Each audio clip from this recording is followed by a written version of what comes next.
Quero cumprimentar a todos os telespectadores com a paz do Senhor e dizer-lhe da alegria de participar desse trabalho de missões aqui em Ceilândia, área sul, com o pastor Xavier. E é uma honra, e quero deixar os meus agradecimentos ao pastor, a toda a coordenação e motivar você. Dizer que há uma urgência nesta última hora de pessoas, de homens, mulheres, jovens, adultos comprometidos com esta obra, com este reino. A hora está chegando e a palavra de Deus nos adverte os acontecimentos. A natureza está nos conclamando a divulgar cada dia mais o Evangelho. Quero parabenizar esta igreja por a iniciativa desta visão missionária de estimular nos irmãos o legado do Calvário, que é o amor e a proclamação do Evangelho. Então quero deixar a paz do Senhor para você que está nos assistindo e dizer que Deus tem uma urgência em você. Em nome de Jesus, a paz. Eu quero trazer um texto de conscientização que está em Marcos. Não estamos em um trabalho de avivamento, nem de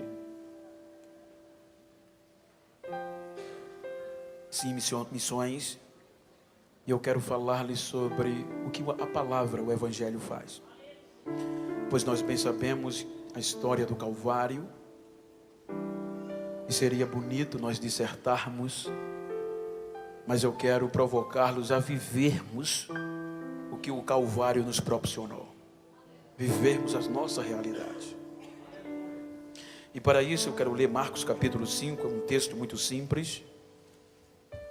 Versículo 21 por diante. O texto nos diz: E passando Jesus outra vez num barco para o outro lado, ajuntou-se a ele uma grande multidão, e ele estava junto ao mar. E eis que chegou um dos principais da sinagoga, por nome Jairo, e vendo-o, prostrou-se aos seus pés, e rogava-lhe muito, dizendo: Minha filha está moribunda ou enferma, rogo-te que venhas e lhe imponhas as mãos, para que sare viva. E foi com ele, e seguia-o uma grande multidão, que o apertava. E certa mulher, que havia 12 anos, tinha um fluxo de sangue ou hemorragia, e que havia padecido muito com vários médicos, e despedindo, gastando tudo quanto tinha, sem aproveitar nada, pelo contrário, só piorava. Ouvindo falar de Jesus, veio por detrás entre a multidão e tocou na sua veste, porque dizia: Se tão somente tocar nas suas vestes, sararei. Amém? Amados, aqui há um texto tão comum e tão simples, que é tão pregado, é tema de muitos louvores. Mas eu quero tomá-lo por base para trazer uma mensagem estimulativa, motivacional, no contexto da palavra. Quando nós observamos o contexto, a Bíblia nos mostra que uma das expectativas dos judeus era de um libertador, cujo Moisés havia profetizado que Deus ia levantar um libertador maior que ele, e que iria tirar o povo de uma escravidão. Quando Moisés profetiza, ele profetiza no contexto espiritual. Porém, o ser humano como um todo, agregado, apegado à terra, eles vincularam pelo um meio secular e um meio da monarquia. Quando nós observamos, a Bíblia mostra que isso estimulou cada família, e a cultura judaica mostra que tornou-se um sonho de consumo das famílias pelo nascimento de um menino masculino, de um filho, porque havia uma perspectiva de que fosse este grande profeta, este grande homem, que o Messias, o libertador, que Moisés havia profetizado. E era de tal forma que, segundo o costume, a cultura e a instituição israelita, nós percebemos que pela Bíblia havia 3 principais formas de uma pessoa se tornar improvável, de uma pessoa se tornar um projeto falido. Na cultura judaica, a primeira forma era pelo nascimento, porque quando se nascia, quando a parteira ou a família trazia o menino, principalmente se fosse homem, para que o pai observasse, quando a pessoa que carregava a criança saía para a sala de entre-sala, para a sala de espera que apresentava ao pai, Quando era tudo perfeito, saíam rindo e o pai saía regozijado. Mas quando a pessoa saía cabisbaixa, a pessoa saía triste, o pai questionava: não é homem? É homem. Mas por que não há alegria? É coxo, é deficiente. Então essas pessoas não tinham mais nenhuma prerrogativa na ótica humana de ser alguém. E elas sobressaíam no contexto da mendicância a sobreviver pedindo esmola. A segunda forma era a religião. E a terceira, as enfermidades. Quando nós observamos, a Bíblia diz em Atos dos Apóstolos, com a ascensão de Jesus e o avalanche da igreja primitiva em Jerusalém, a Bíblia diz que houve uma contenda, prenderam os apóstolos, prenderam os irmãos. E naquela contenda, no questionamento, no interrogatório, Gamaliel faz menção de algo que anticristo estava acontecendo. Gamaliel, naquela reunião, ele pede para que as autoridades deixassem os discípulos em paz, porque se aquela obra não fosse de Deus, ela ia desfazer-se. Então ele faz menção, olha queridos, dizia ele, vamos partir desse pressuposto, já apareceram outros antes dele. Aí ele cita um tal de Teudas, que apareceu no cenário se dizendo ser alguém, se dizendo ser ele o Messias, o que vinha para revolucionar, mas agregou pessoas a ele. Mas Teudas morreu, decepcionou-os, e as pessoas dispersaram. Ele diz que depois apareceu outro, conhecido como Judas, o Galileu, e fez a mesma forma. Então, antes de Jesus entrar no cenário, por causa desta ameaça religiosa, as autoridades colocaram adendos na lei com uma forma protetiva para qualquer cidadão judeu ou outro que se aparecesse dizendo ser o Cristo, o Messias, o Filho de Deus, sem o aparato legal, seria digno de morte. A ponto que eles esperavam um Messias, um libertador político, com apoio político e com todo o aparato religioso. Então, para proteger a religião, se tornou lei. Se não tivesse esse amparato legal e político e religioso, se autodenominasse ser o Cristo, seria digno de morte. Aí a Bíblia diz que Jesus aparece nesse cenário. E ele não trouxe nenhum traço político e muito menos envolvido com o sistema religioso. Ele começou por onde ninguém queria começar. Ele inverteu o quadro da história, porque a lógica humana, ela é bem clara e simples, porque a lógica nossa diz que todo homem preso quer ser livre, todo homem livre quer ser senhor, todo senhor quer ser rei, e todo rei quer ser Deus. E ele, a Bíblia diz que ele abriu mão, ele é Deus da sua glória.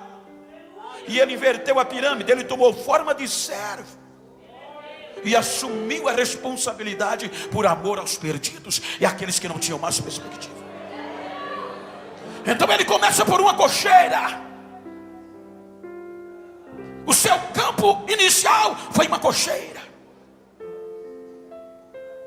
por onde nenhum missionário gostaria de começar. E quando ele completa 29 anos de idade, aí Lucas diz que o Espírito Santo pega ele e leva para enfrentar Satanás cara a cara. O primeiro desafio missionário em uma ótica ministerial. E no contexto natural, ele nocauteou Satanás no primeiro round.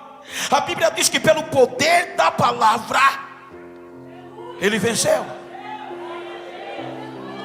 Aí Lucas diz que o Espírito Santo o pega de volta e o conduz para a região de Nazaré, aonde ele foi criado, aonde ele morava, residência fixa, aonde a família morava.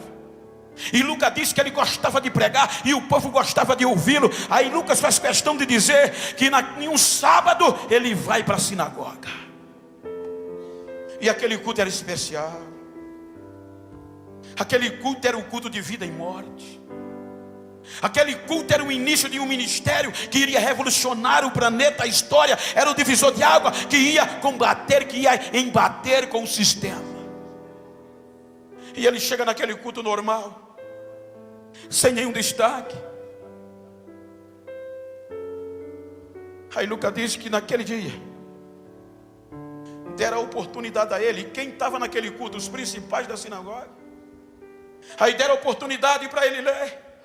O assistente pega o livro e entrega a ele. E Lucas diz que entregaram a ele o livro do profeta Isaías. Quando ele abre, ele lê justamente aonde dele estava escrito. E ele em público começa a ler. E a dizer: o Espírito do Senhor é sobre mim. Ele me ungiu para pregar boas novas aos pobres.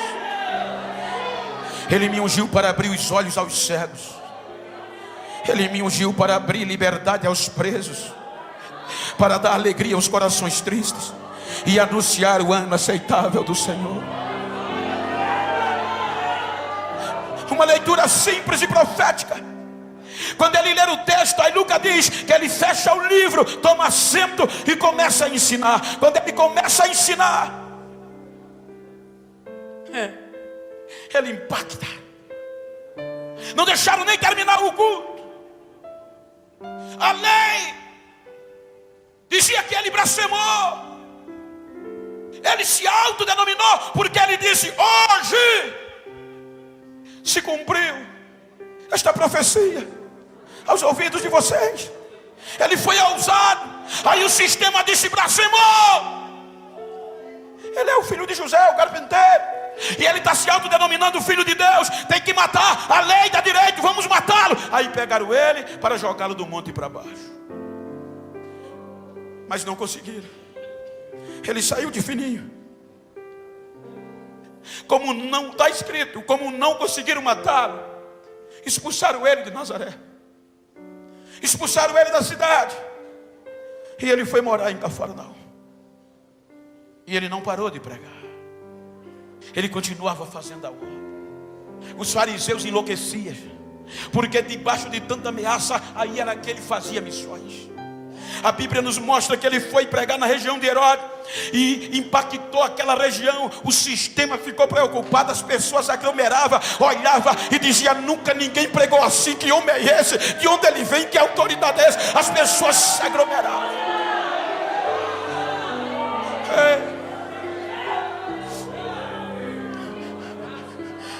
Aí os fariseus invejaram, disseram: Herodes, Jesus está revolucionando a tua região. Manda ele parar com esse negócio, para essa obra agora. Diga a ele que pare de pregar esta palavra. Aí Herodes, envolvido pelo poder político, assinou um decreto: corra, diga a ele que é para parar agora esta obra. Para de pregar agora, senão a gente prende ele. Aí os fariseus foram a Jesus, conjecturando, entregaram o decreto, conjecturando o papel, mas a história é escrita. Quando Jesus pega o decreto, que lê, olha para os fariseus e diz: olha, é uma coisa que eu tenho para dizer a vocês. Voltem e diga àquela raposa: eu vou pregar hoje o dia todo. Eu vou pregar amanhã, vou fazer milagres ainda. Eu vou pregar depois da manhã e vou expulsar demônio, porque eu fui enviado para isso. A Bíblia diz que a sua fama se espalhou.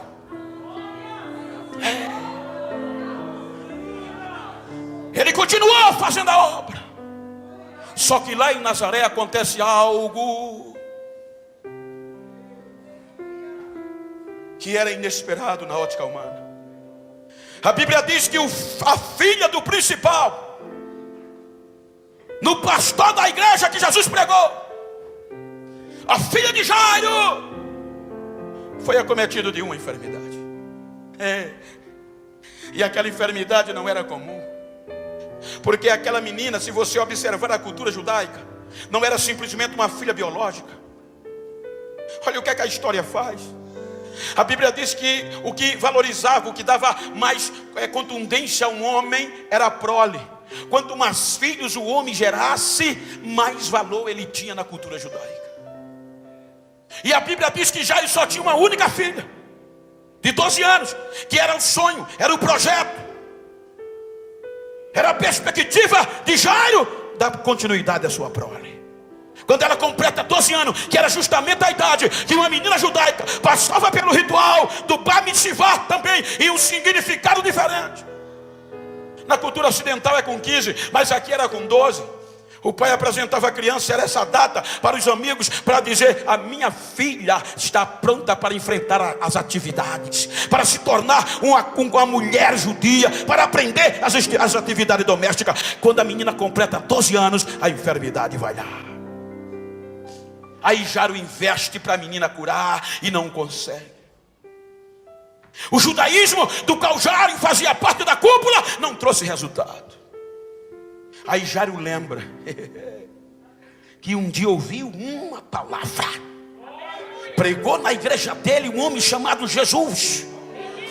E ele disse na sua pregação que veio dar alegria a quem estava triste e que veio acreditar em quem ninguém acreditava mais. Então eu quero falar nesta noite para projetos falidos. Eu estou falando para projetos falidos improváveis. Agora Jairo lembra. Deixa eu sintetizar. Mas Jairo sabe que não podia ir em busca de Jesus. Os irmãos lembram que eu disse que uma das formas de se tornar excomungado do judaísmo era a religião. O judaísmo não aceitava a mensagem de Cristo. Para o judaísmo, Jesus era um barulhento, era um perturbador da ordem pública. O judaísmo era tão cruel e referente a Jesus que eles determinaram: se pelo menos um membro comum da sinagoga reconhecer que Jesus fez um milagre, seria expulso da sinagoga. Agora está o principal da cúpula do sistema do judaísmo, com o projeto morrendo, o sonho indo embora, e ninguém dava jeito. E Jairo sabia, se ele fosse atrás de Jesus, era mesmo que rasgar a credencial do judaísmo. Ele iria abrir mão de uma história de vida religiosa.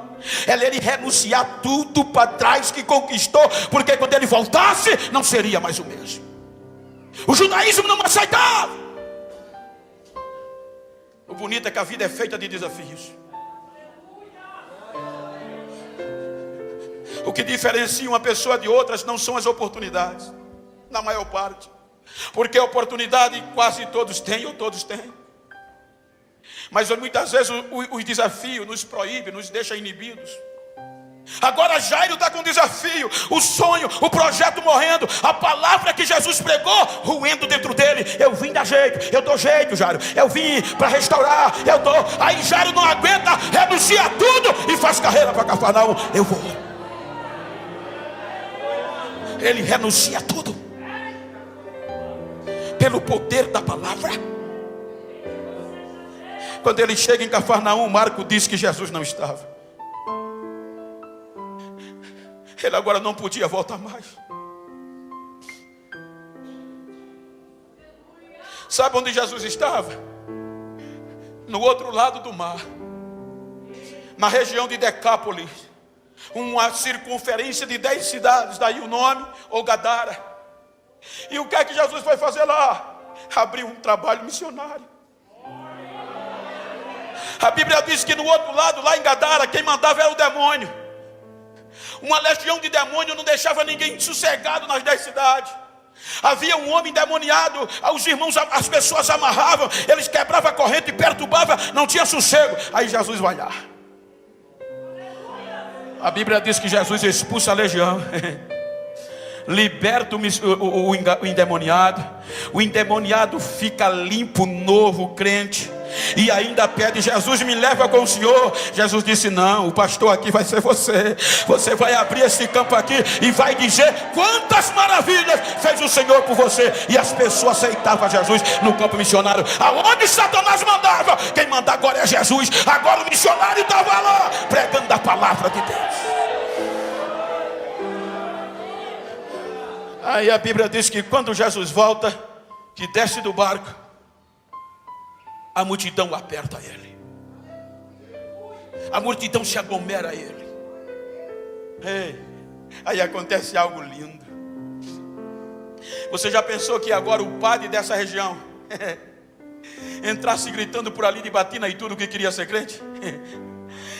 Muita gente aqui ficava de pé e dava glória a Deus. Agora naquele dia na beira do mar, a multidão se aglomerando. Daqui a pouco já vem correndo o principal da sinagoga de Nazaré, o líder, o pastor, o boca quente, o estrela do judaísmo, gritando: Jesus, Jesus, Jesus. O povo sai da frente. Quando ele chega nos pés de Jesus, bota a cara no chão. Quando ele bota a cara no chão, aí Jesus olha para ele e ele começa a dizer: Senhor, A minha filha está doente. Eu já tentei de tudo e não dei jeito. E o Senhor pregou uma vez na minha igreja. Eu creio. Vamos comigo lá em casa. Eu sei que se eu for, a minha menina vai voltar a viver. Vamos lá. É aqui uma lição do legado do Calvário. A gente tem que viver o legado do Calvário. Jesus voltou de uma viagem cansativa, missionária de dias. Jesus expulsou demônios. Hoje muitas vezes a gente sai para pregar, quando se converte 10 almas, Jesus batiza, a gente chega reclamando: hoje foi pesado, eu estou exausto. Jesus enfrentou o inferno quase todo. Chegou em casa, não teve direito nem de descansar. Aí chega Jairo chamando para ir na casa dele. Se fosse Genival Bento, possivelmente tinha dito: vou nada. Você lembra que eu preguei na sua igreja? Nem cachê você me deu. Você ainda me expulsou e fez coro para me jogar do monte para baixo. Muitas vezes nas nossas razões, muitas vezes nas nossas legalidades, muitas vezes nas nossas posições, a gente se enche de rajão e se esquece do maior legado do Calvário. Jesus, quando sabia que ia ao Calvário, ele olhou para os seus discípulos e disse: se vocês pregarem bem, todos saberão que vocês são meus discípulos.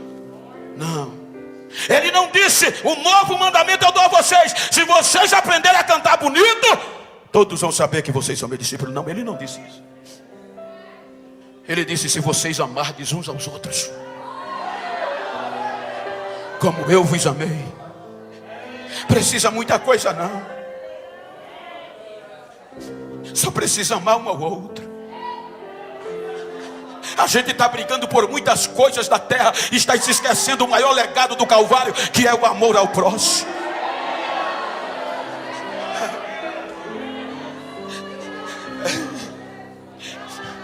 Eu lembro que eu não sou saudosista, mas às vezes dá saudade. A gente não tinha estrelas nos nossos púlpitos. A gente não tinha popstar nos nossos púlpitos.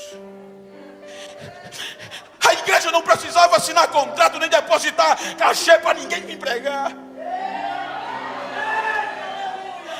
Nada contra, fique certo, isso estou dizendo porque me vem a memória do amor.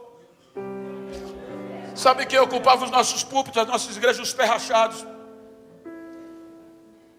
os ignorantes, os promode, Jesus, os pra riba.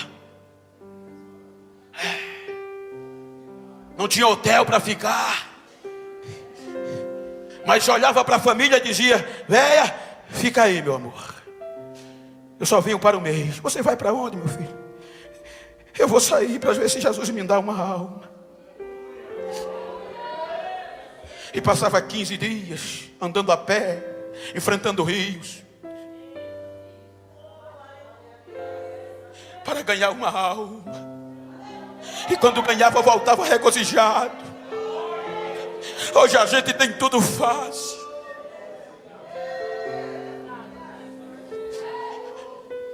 O amor prevalecia. Jesus tinha 1000 motivos para dizer a Jairo: eu não vou. Mas ele olha para Jairo e diz: vamos lá, Jairo, eu vou com você. Eu vou devolver teus sonhos, os teus projetos. E ele parte para a casa de Jairo. Aquilo era tão inusitado que a multidão diz: a gente vai também. Aí a multidão acompanha, a multidão vai atrás.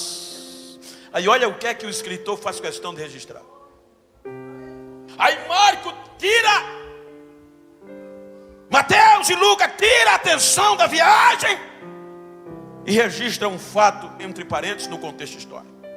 Aí ele diz: e certa mulher que há 12 anos padecia de uma hemorragia. Eu não quero ter detalhe na doença da mulher, que não me compete, mas eu quero falar do poder da palavra em situações difíceis. Eu quero focar o que a gente detém e muitas vezes a gente não percebe.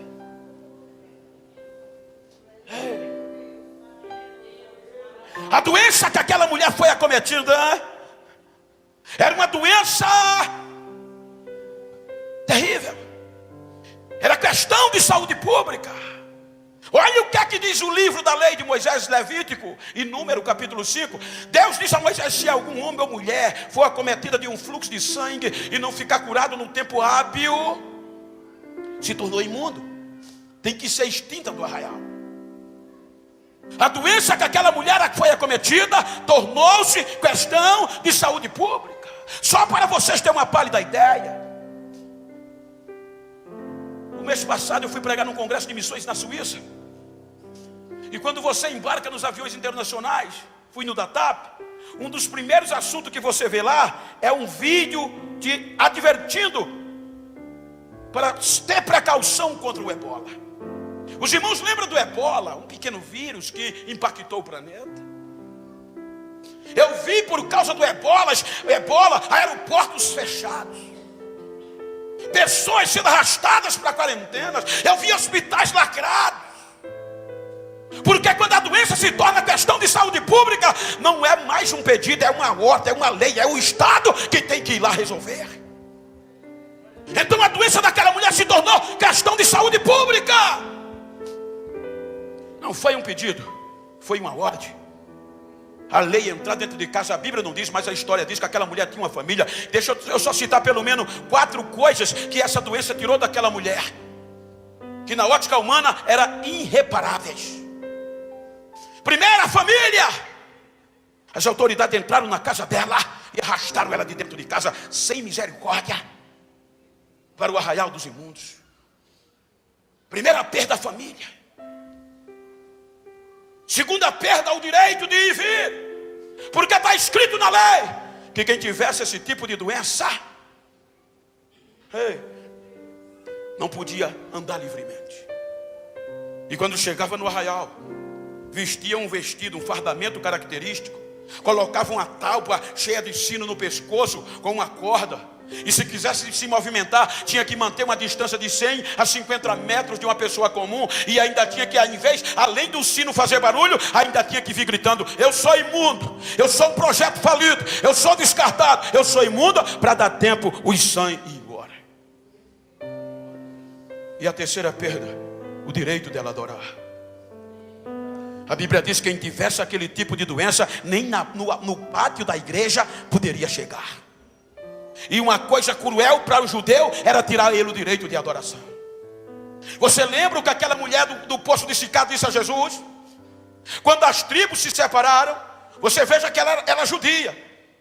E depois que o cativeiro voltou, eles já habitavam em Samaria. Aí desde a divisão das 10 tribos que houve essa disputa. Judeu agora não se relacionava com os que moravam no norte na Samaria.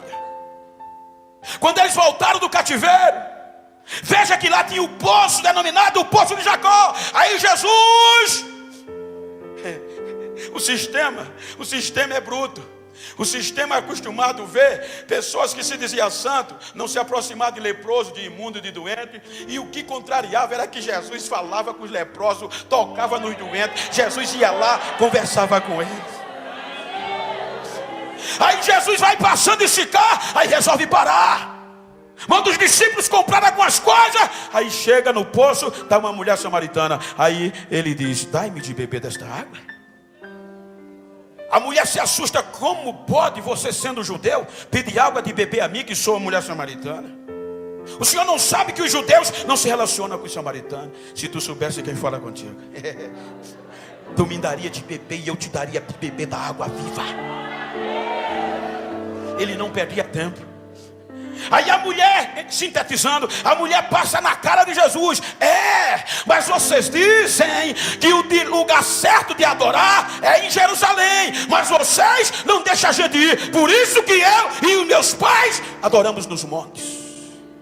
Aí Jesus diz: filha, a gente fala do que sabe. E eu te digo uma coisa: a hora está chegando.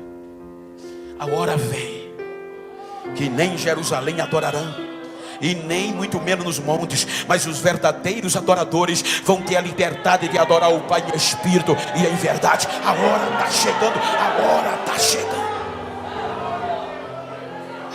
Era a hora do preço. pelos povos.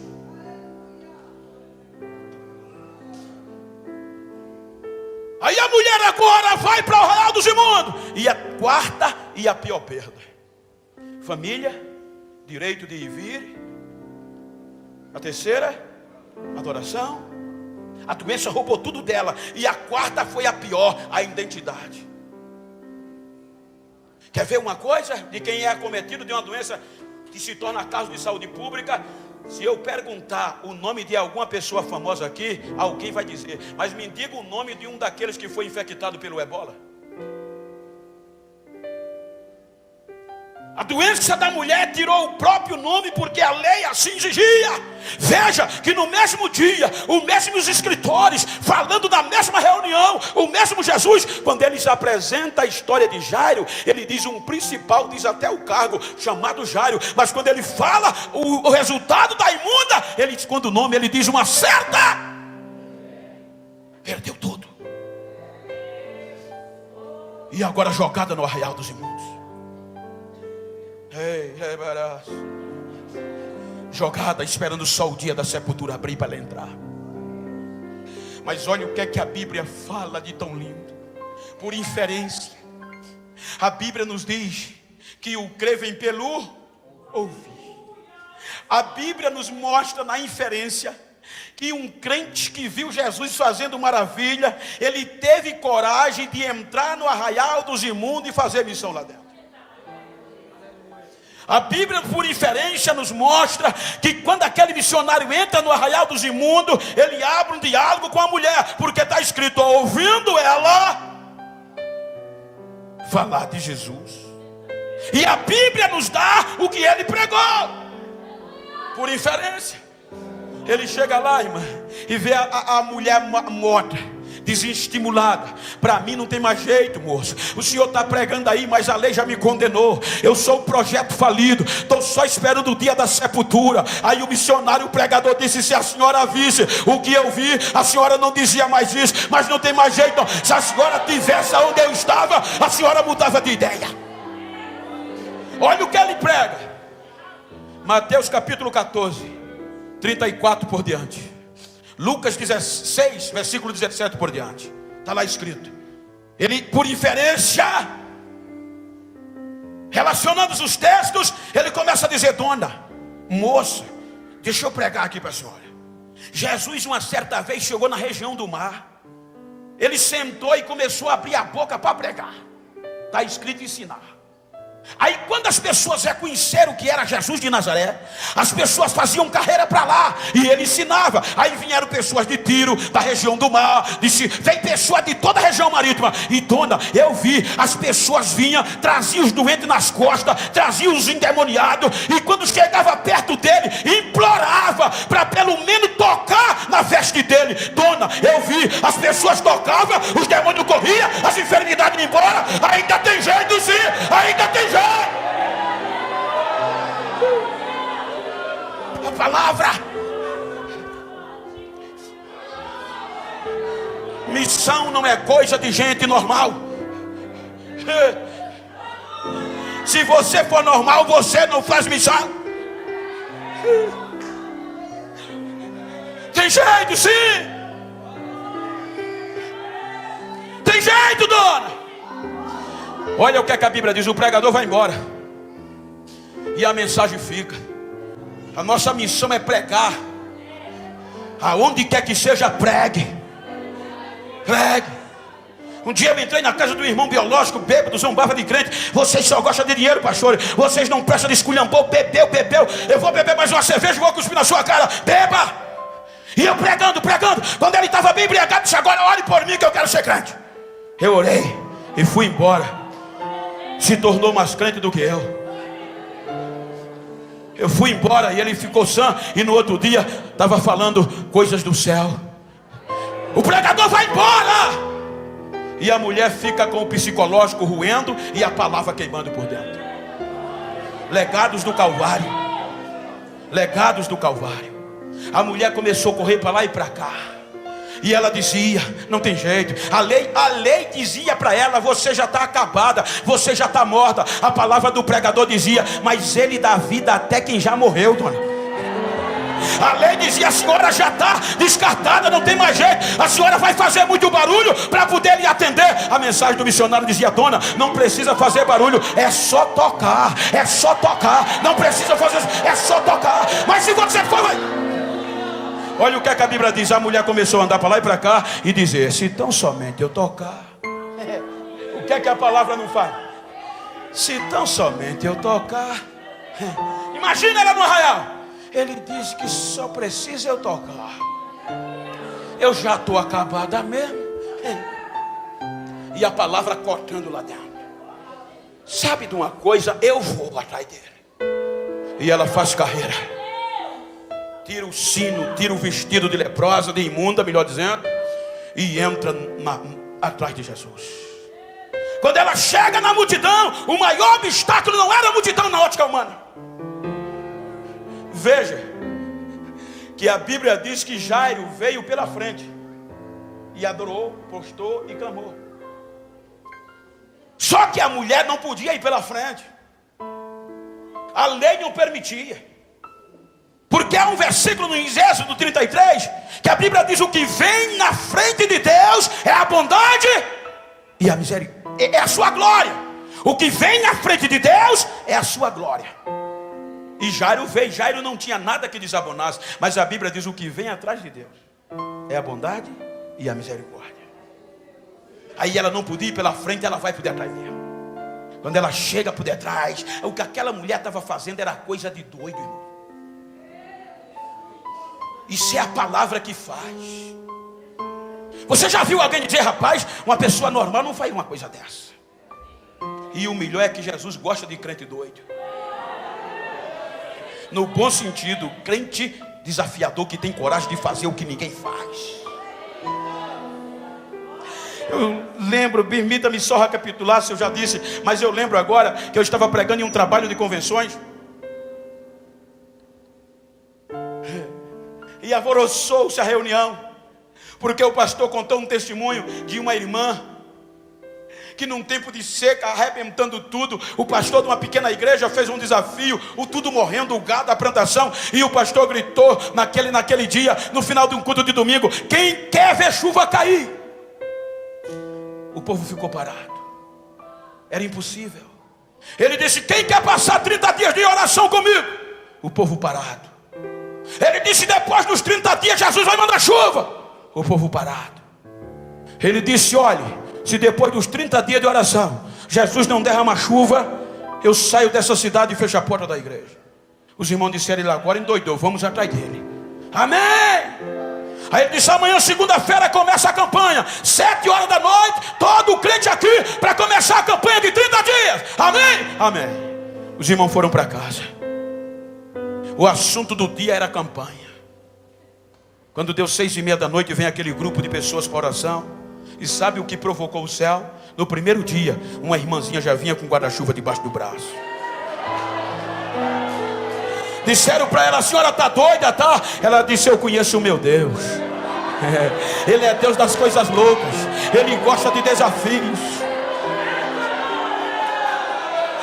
Começaram 7 horas a oração. Quando deu 7 ou 20 minutos de oração, às 7:30, aí o pastor Zé Carlos disse que as telhas começaram a fazer barulho. Jesus derramou um toró de chuva tão pesado. 9 horas terminou a oração, ninguém podia ir para casa, assustado. A irmãzinha ai detrás da porta, pega o guarda-chuva, arma e sai mangando dos irmãos e cantando e dizendo: eu bem que disse, eu bem que disse, eu bem que disse, o meu Deus ainda é Deus das coisas loucas.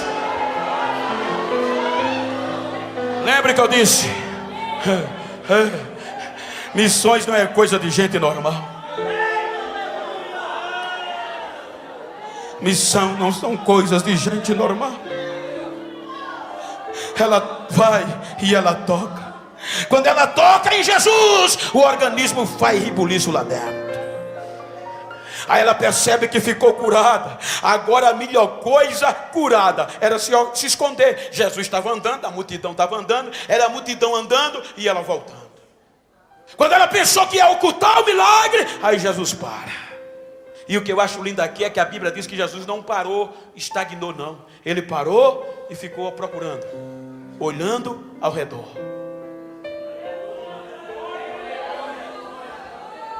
Como ninguém, enquanto ele procurava, a Bíblia diz que a mulher tremia e temia. Aí ninguém respondeu, ele grita: quem me tocou? Aí os discípulos disseram: Senhor, pensa bem, a multidão te aperta e o Senhor vem perguntar quem lhe tocou. Aí ele grita: alguém aqui me tocou. Eu senti que de mim saiu virtude. Quem me tocou? Aí a mulher faz carreira de lá. A mulher faz carreira, fui eu. Agora ela não vem mais por detrás. Ela agora curada, ela vem pela frente e bota a cara no chão e começa a adorar. Fui eu.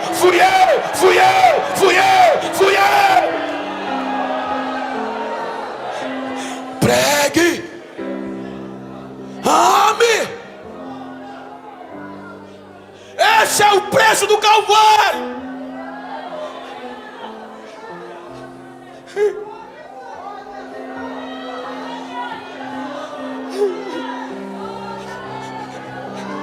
Os anjos desejavam isso, mas Deus disse: não, eu vou confiar a eles, a quem ninguém acreditava, mas o meu filho pagou o preço, vai ser eles. Ame. E quem ama fala, prega.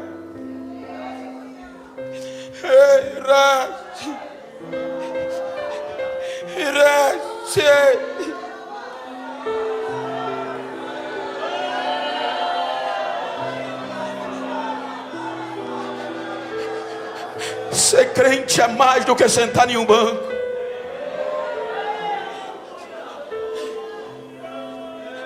Nós não vamos ser cobrados pelos sermões que pregamos. Nós não vamos ser cobrados e contabilizados pelos hinos que cantamos.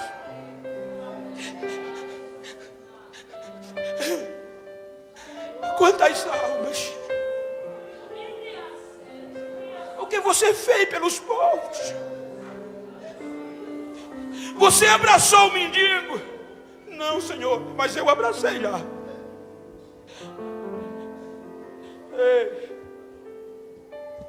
D.L. Moody, ainda pobre, quando ele recebeu o convite para se tornar um ganhador de alma, ele aceitou Jesus. E ele botou no coração um amor tão grande pelas almas, que ele disse que ia todos os dias ganhar uma alma para Jesus. A chama ardia dentro dele. A história diz que todos os dias ele orava por alguém, não sei como, trabalhava ajeitando o sapato, engraxando e ganhava uma alma. Quando era no domingo, juntava às 6 e levava para a escola bíblica. Em poucos meses a escola bíblica se tornou a maior escola da cidade. Chegou um dia que ele não conseguiu orar por ninguém. Ele se acomodou? Não. O que é que ele faz? Vai para a beira da rua e senta no meio-fio. E faz o quê? Prega? Não. Começa a chorar. A noite chegou e ele sentado chorando no meio-fio, gritando, urrando, porque não orou por uma alma. Aí o carro da patrulha ia passando, quando viu aquele jovem, aquele senhor chorando na beira, sentado no frio, desceram os policiais de dentro. O que é que está acontecendo? Ele em lágrimas disse: eu prometi ao meu Jesus que todos os dias ia ganhar uma alma para ele, e hoje eu não orei por ninguém. Os soldados consolaram: amanhã você ora, vá para casa, está muito frio. Pegaram o carro e foram embora. Quando os soldados fizeram os primeiros quarteirão, começaram a chorar dentro do carro. O que é que está acontecendo? Fizeram o segundo quarteirão, as lágrimas caíam, o fogo pegou lá dentro.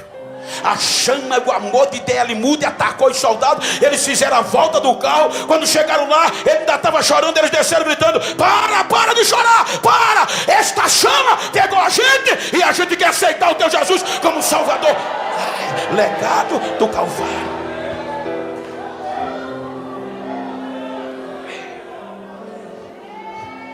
Vai em paz, filha. Toma os teus sonhos de volta. Toma os teus projetos de volta. Vai em paz. A tua fé te salvou. Bora, Jairo. Disseram: Jairo, acabou. A tua filha acabou de morrer. Acabou. Ei. Jesus olha e diz: só precisa acreditar, Jairo. Vamos lá. Ei. A Bíblia diz que na casa de Jairo já estava acontecendo a reunião fúnebre. Uma palavra que Jesus pregou moveu Jairo. As carpideiras já choravam, as mulheres já tinham sido pagas para chorar, lamentar no velório. Os músicos já faziam o cerimonial. Aí Jesus chega. Quando o inferno comemorava mais uma morte, aí Jesus aparece na curva. Diga para quem está ao seu lado, quando tudo parecer que é o fim, Jesus está por perto. Ele chega e muda tudo.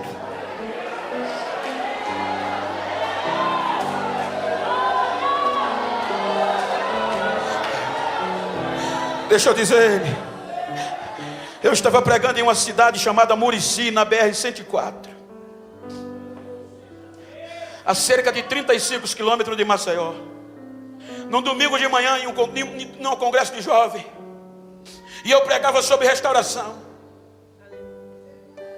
E quando eu estava quase no final da mensagem, faltando uns 20 minutos, aí levanta um homem lá da última cadeira e vem gritando, rodopiando, gritando. A mocidade viu, começou a falar em mistério. Aí ele veio para o púlpito e pegou no meu colarinho, pegou na lapela do meu terno e começou a gritar: pastor, eu preciso falar com o senhor. Aí disparou em mistério, me arrastou e em lágrimas ele disse: eu sou um diácono dessa igreja, mas não tenho mais oportunidades, ninguém acredita mais em mim. Então eu resolvi parar, acabar com tudo, porque nem Deus ligava mais para mim no meu pensamento. E ele disse: então eu pedi o revólver de um amigo, coloquei 6 balas e disse: hoje eu vou atirar em 5 crentes, e na última bala eu disparo na minha cabeça. E quando eu ia pegando o revólver, Deus usou a sua boca para dizer que não me esqueceu e ainda acredita em mim. Pegou a mão, pegou o revólver e me entregou com 6 balas. E ele gritava, a igreja pegou fogo, ele gritava, saiu gritando: eu vou recomeçar, eu vou recomeçar. E hoje é o primeiro tesoureiro da igreja. Jairo, entra aí, Jairo, chama a tua mulher. Pedro, Tiago e João, vem para cá. Tira quem não acredita daqui. Quando ele entra, menina, alguém dizia: ela já morreu, já acabou. Menina, aqui eu te digo, levanta-te. Na nossa linguagem, sonho de Jairo, projetos de Jairo. Levanta, volta. Pegou a menina e deu de volta a Jairo. Toma de volta o teu sonho, toma de volta os teus projetos. Esse é o legado do Calvário que a gente não pode esquecer: amar. Não adianta nós dizermos quantos grampos crucificou Jesus. É bonito, não adianta quantas gotas de sangue saíram do seu corpo. É lindo. É bonito dissertar o Gólgota. É bonito trazer o Gólgota no hebraico, no aramaico, no grego. Mas o mais bonito ainda é amar ao próximo. Esse é o maior legado do Calvário. Missões é amor. Não adianta eu pregar aqui para vocês bonito, deixar vocês alegres, e quando chegar alguém na minha porta eu não atender. Quando eu estiver nos meios dos amigos, achar que sou mais importante. Não adianta eu falar bonito aqui, e quando Deus me exaltar, eu querer pensar que sou alguma coisa e me meter a besta. Isso não é o legado do Calvário. Mas pastor, eu estou querendo desistir, o senhor não sabe como eu cheguei aqui. Não vai desistir não. Aquela mulher fez algo e aceitou o desafio. Jairo renunciou tudo para ter seus sonhos de volta. Agora deixa eu te dizer o que é o amor. Isaías viu uma cena tão bonita que no capítulo 40 ele menciona Aqueles que esperam no Senhor voarão, correrão com asas, voarão como ave. Deixa eu te dizer algo para concluir. Não importa como você chegou aqui, mas este congresso de missões vai mudar a tua vida. A águia, no contexto normal, a águia pode viver 70 anos. A longevidade da águia é tremenda. Mas a ciência mostra que quando ela completa 35 anos, os abutres encostam. Por quê? Os abutres dizem é o fim. Porque a pena cresceu demais. Ela já não voa alto. O bico cresceu, que ela já não pega mais, não come mais como antes. E a garra, as unhas cresceram tanto que ela já não tem mais agilidade de pegar a presa. Aí os abutres dizem, vamos só esperar a hora. Só que a águia, ela tem um desafio, qual é? Juntar as únicas forças que restam. Ou ela junta ou morre. Ela junta todas as forças para voar o mais alto que ela conseguir. E na mais alta caverna, ela chega e entra.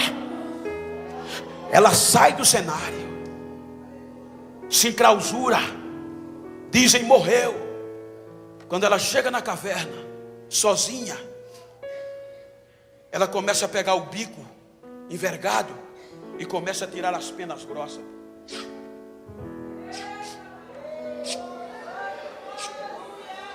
É as penas saindo e o sangue correndo. Isso dói. Quando ela tira todas as penas, ela chega na beira da caverna, na parede da caverna, e encosta a cabeça e começa a botar a cabeça para trás e com força mete o bico na parede. Pá! Pá! Pá! Até o bico cair. Quando o bico cai, o sangue desce. Aí ela agora, no meio do sangue, ela pega as garras e começa a passar na pedra da caverna. O fogo voa até cair todas as unhas. Aí agora ela está arrebentada, nua, sem bico, sem unha, não pode nem se mover. Daqui a pouco, quando a fome está chegando, que ela pensa que vai morrer, aí ela ouve um barulho na porta da caverna. Quando ela olha, não pode sair porque está nua, é vergonhosa. Quando o barulho acalma, ela sai se contorcendo no meio da dor. Quando chega lá fora, as amiguinhas águias sentiram falta e trouxeram alimentos para ela. Diga para quem está ao seu lado: quando a caverna chegar, saiba que você vai ter um amigo na porta.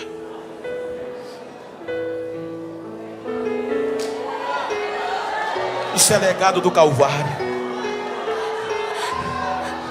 Quando o Singri fugia de uma religião, de uma perseguição religiosa no Tibete, Singri escreve dizendo: amigos é bom demais.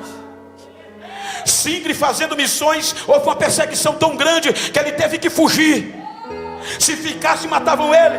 Se fugissem, era nevasca, era o gelo. O mês passado, em fevereiro, melhor dizendo, fevereiro, eu estava pregando a 18 graus abaixo de zero em Boston. O frio rachando. E aí eu fazendo missões lá dentro. Era frio fora e o fogo caindo dentro. Eu hoje posso falar de nevasca. Aí ele disse que quando entrou na nevasca, quando andou alguns quilômetros, tinha um homem coberto de neve. Aí o coração disse: ajuda ele, faz um amigo. A razão disse: se tu ajudar, tu vai perder força.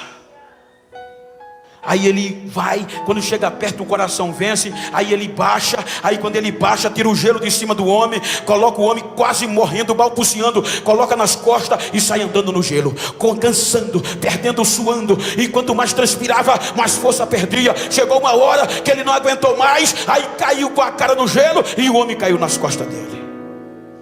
Só que o suor que ele transpirou deu ânimo ao homem.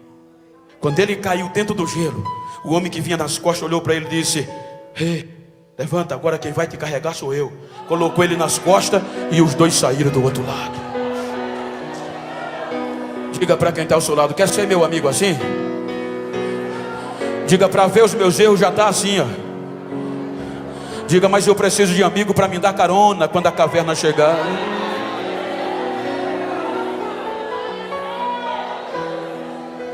A águia desaparecia o seu cântico. Os abutres diziam: morreu. Ela se alimentava. Daqui a pouco as penas começavam a crescer. O biquinho começava a aparecer de novo. As garras começavam a sair. Aí agora ela está toda coberta de pena, o bico novo, as garras novas. Aí ela começa a ensaiar dentro da caverna.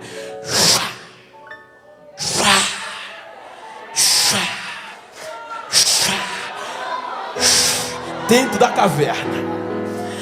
Aí ela chega na porta da caverna. Olha para baixo, olha para cima. E o voo do recomeço é para baixo. Aí ela faz carreira de dentro da caverna e abre as asas. Quando chega no ar, ela paira e fecha as asas e bota o bico para baixo. Aí faz como um raio caindo. Aí os abutres dizem: vai morrer, bichinha, agora. Está depressiva, não aguentou a prova, ela não aguentou o processo da renovação. Ela vai morrer, vai se esborrachar no chão. Antes dela bater no chão, ela descendo já abre o grito para cantar. Dá um rasante e pega subindo de novo e chega em cima das nuvens. Fique de pé, por favor.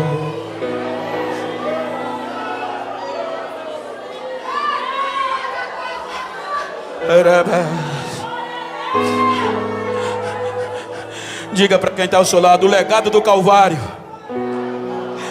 é amar mais. Vamos pregar mais. Vamos viver mais unidos. Não precisa fazer muita coisa. Ele disse: se vocês amarem uns aos outros, quem está de fora vai ver e quer vir também.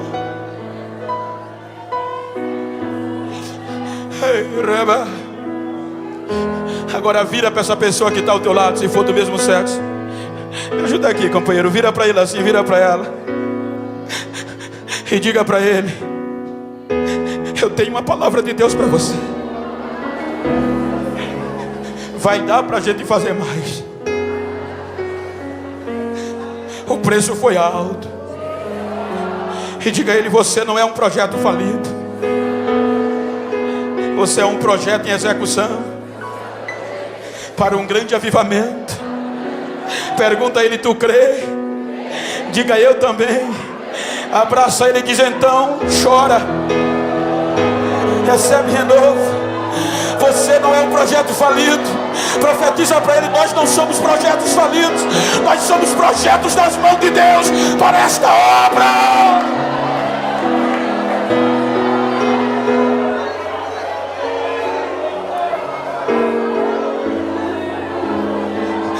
Ele acreditou em Jairo.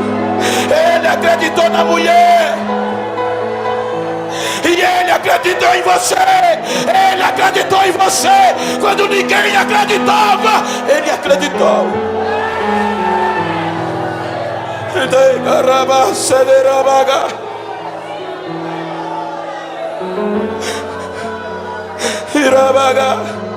Eu vou concluir.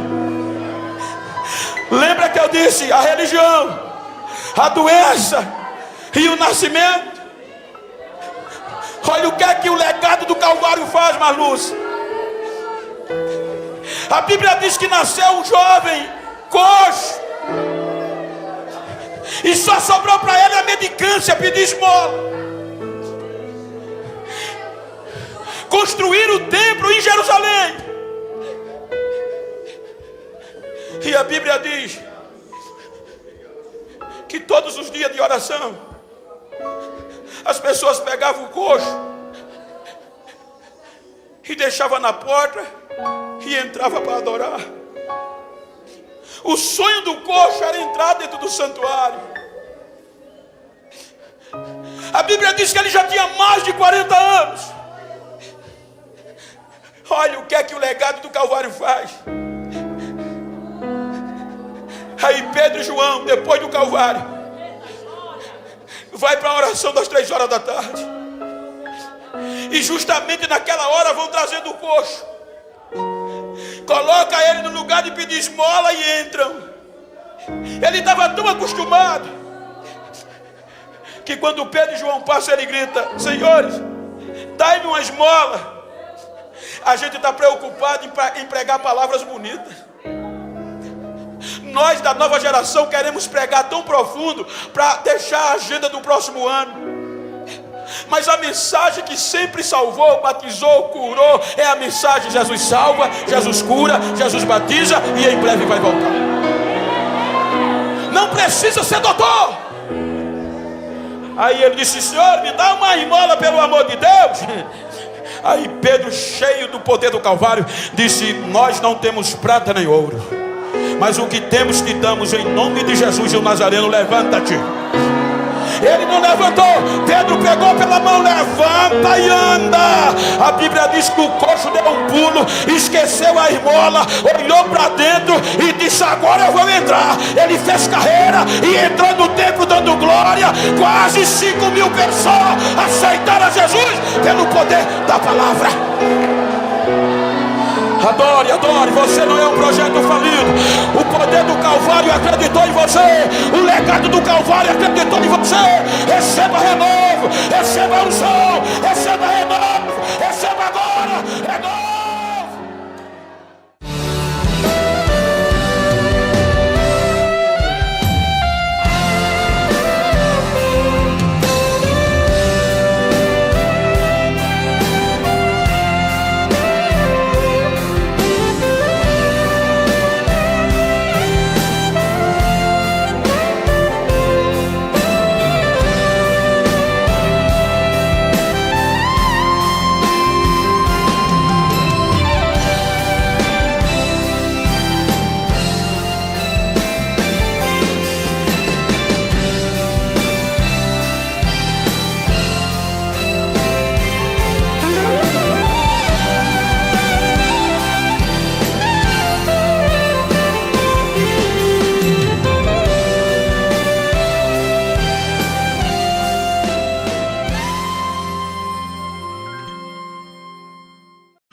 TV ADNP, 24 horas no ar. A sua companhia na internet. TV ADNP, um canal de bênção para você.